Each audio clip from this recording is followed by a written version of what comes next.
Hello friends, welcome to our channel. आपका अपना CA, मैं हूँ सीए रेणु अग्रवाल और आज हम बात करेंगे उन स्मॉल टैक्स पेयर्स की जिन्होंने अभी तक अपनी जीएसटी की रिटर्न्स फाइल नहीं की है और जिनको डिपार्टमेंट से नोटिस आ सकता है।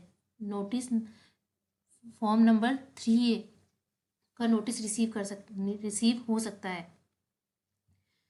Who will receive GSTR 3A notice. तो जीएसटीआर 3A का नोटिस जो है वह कौन कौन रिसीव कर सकता है? जिन्होंने अपनी जीएसटीआर 3B, जो रेगुलर डीलर्स हैं, उन्होंने जीएसटीआर 3B की रिटर्न अभी तक फाइल नहीं की है। जीएसटीआर 4 जो कंपोजिशन डीलर है, जिन्हें एनुअली रिटर्न फाइल करनी होती है, जीएसटीआर 4 उन्होंने अभी तक फाइल नहीं की है, तो उन्हें डिपार्टमेंट से नोटिस रिसीव हो सकता है। और उसी तरह से जीएसटीआर 5, जीएसटीआर 6, जीएसटीआर 7 जो कि है टीडीएस डिडक्ट पर्सन लाइबल के लिए, GSTR 8 person liable to collect TDCS, GSTR 9 annual return और जीएसटीआर 10 फाइनल रिटर्न।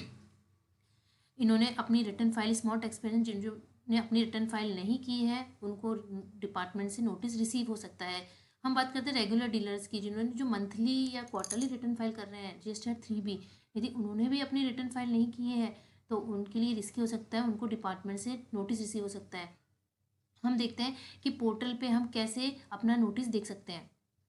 सबसे पहले हमें अपनी जीएसटी की साइट पे जाके लॉगिन करना होगा। लॉगिन करने के बाद हमें सर्विस सेक्शन में जाके, यूज़र सर्विस में जाके, जो आपको ये दिख रहा है व्यू नोटिस एंड ऑर्डर्स, इस पर जैसे ही क्लिक करेंगे हम, तो हमें यहाँ पे अपनी लिस्ट दिखाई देगी कि हमें ये नोटिस, इस चीज़ के लिए हमने ये रिटर्न फाइल नहीं की है, इस चीज़ के लिए हमें नोटिस रिसीव हुआ है, हमारे नोटिस की डेट इतना है और आपको विदिन 15 डेज ये रिटर्न फाइल करनी है। अब नेक्स्ट चलते हैं कि यदि मान लीजिए आपको पोर्टल पे आपका नोटिस दिख रहा है, आपको नोटिस डिपार्टमेंट से नोटिस आया है, तो आपको जिस दिन से आपको नोटिस रिसीव हुआ उस दिन से आप विथिन 15 डेज में आपको रिटर्न फाइल करनी है। रिटर्न तो फाइल करनी है, उसके साथ साथ आपको पेनल्टी और लेट फी भी आपकी लगेगी। जो इंटरेस्ट है वह आपका लगेगा 18% पर एनम। और जो इंटरेस्ट है उसकी कैलकुलेशन कैसे होगी? Interest has to be calculated by the tax payer on the amount of outstanding tax to be paid. Late fee की बात करें तो यदि आपने एनुअल रिटर्न फाइल नहीं की है, जीएसटीआर 9 फाइल नहीं की है, तो आपको पर एक्ट मीन्स सीजीएसटी एक्ट और एसजीएसटी एक्ट, तो सीजीएसटी एक्ट के 100 पर डे और एसजीएसटी एक्ट के 100 per day, I mean 200 per day की आपकी लेट फी लगेगी। मैक्सिमम आपकी जो टर्नओवर है उसका 0.25% लेट फी लगेगी जब आपकी एनुअल रिटर्न यदि आपने फाइल नहीं की है। और अदर रिटर्न्स, मान लीजिए मैंने जो रेगुलर डीलर से, मान लीजिए हम बात कर रहे हैं जीएसटीआर 3B की, क्योंकि वो मंथली फाइल होती है, वो क्वार्टरली फाइल होती है, हम एनुअली की बात नहीं कर रहे, अभी मंथली की बात करते हैं। तो पर act 100 per day, I mean ₹200 per day की पेनल्टी आपकी लगेगी। Maximum penalty 5000। तो आपको इंटरेस्ट प्लस लेट फी का पेमेंट तो करना ही होगा, लेकिन आपके पास असेसमेंट का ऑर्डर ना आए, इसलिए आपको नोटिस रिसीव होने से 15 डेज के विथिन आपको रिटर्न फाइल करनी पड़ेगी। नेक्स्ट, यदि आपने उस 15 डेज में भी रिटर्न फाइल करना मिस कर दिया तो आपके ऊपर सेक्शन 62 के प्रोविजंस अप्लाई हो जाएंगे।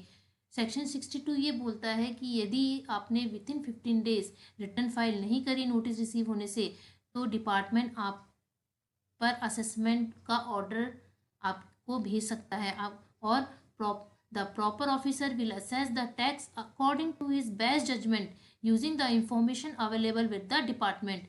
ही will not issue any further notice before starting the assessment. वो अब इसके अलावा कोई नोटिस इशू नहीं करेगा, वो डायरेक्ट आप पे असेसमेंट करेगा। अब बेस्ट जजमेंट अपने अकॉर्डिंग वो अपनी टैक्स लायबिलिटी जनरेट करेगा। जैसे फॉर एग्जांपल आपकी पोर्टल पे जो जीएसटीआर 2A और 2B में जो आपकी ऑटो पॉपुलेटेड परचेज होती है, उसमें वो आपका जो ट्रेंड चल रहा है मार्जिन का, या 10 से 15% मार्जिन ऐड करके वो आपका टर्नओवर मान लेगा और उस पर टैक्स लायबिलिटी क्रिएट कर देगा। और इसमें जब आपको असेसमेंट का ऑर्डर आ गया, उसके बाद आपकी penalty will be applicable of ₹10,000 और 10% of the tax due whichever is higher।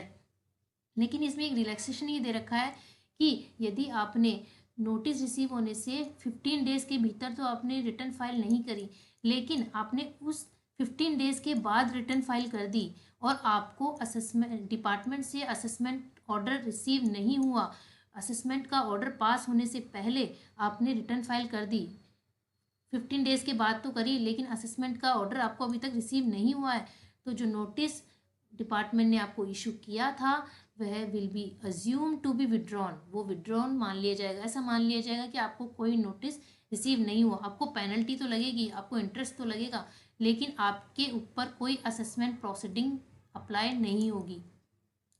हम एक फॉर्मेट भी देख लेते हैं GSTR 3A का एक बार।